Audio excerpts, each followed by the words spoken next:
La fuga mentre si sentono esplodere i colpi di pistola, la violenza in pieno giorno all'uscita di un supermercato di zona brusegana. Le immagini riprese da un telefono e poi diffuse in rete riprendono alcuni giovani nordafricani mentre scappano, inseguiti da alcuni connazionali armati di una pistola risultata poi essere a salve un coltello.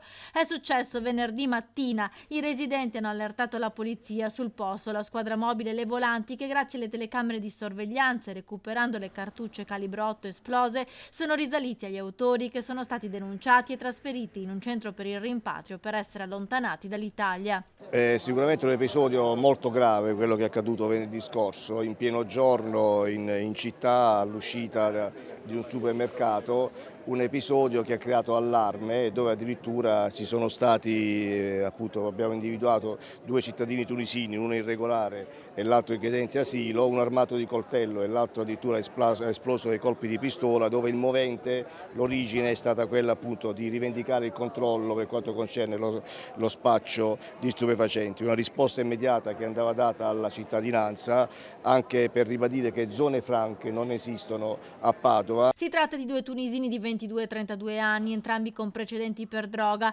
L'agguato sarebbe maturato per questioni legate alle zone di spaccio. Il gruppo ha atteso un 27enne tunisino all'uscita dal supermercato ed è iniziata la violenza. Hanno postato addirittura in rete l'atto intimidatorio, quasi a voler così autoaffermarsi nei confronti di quanti magari spacciano in queste aree, in queste zone. I poliziotti hanno poi individuato l'appartamento dove vivono i due autori dell'aggressione e qui hanno ritrovato una quantità di cocaina e hashish, recuperata anche la pistola utilizzata per la sparatoria, nascosta in una zona verde poco lontano. Il fenomeno dello spaccio vede poi un controllo del territorio capillare dall'inizio dell'anno. Nei primi 6 mesi tra ufficio volanti e squadra mobile sono stati indagati in stato di arresto circa un centinaio di persone, altrettante indagate in stato di libertà, una buona percentuale sono minori, possiamo dire che per l'80% sono cittadini tunisini.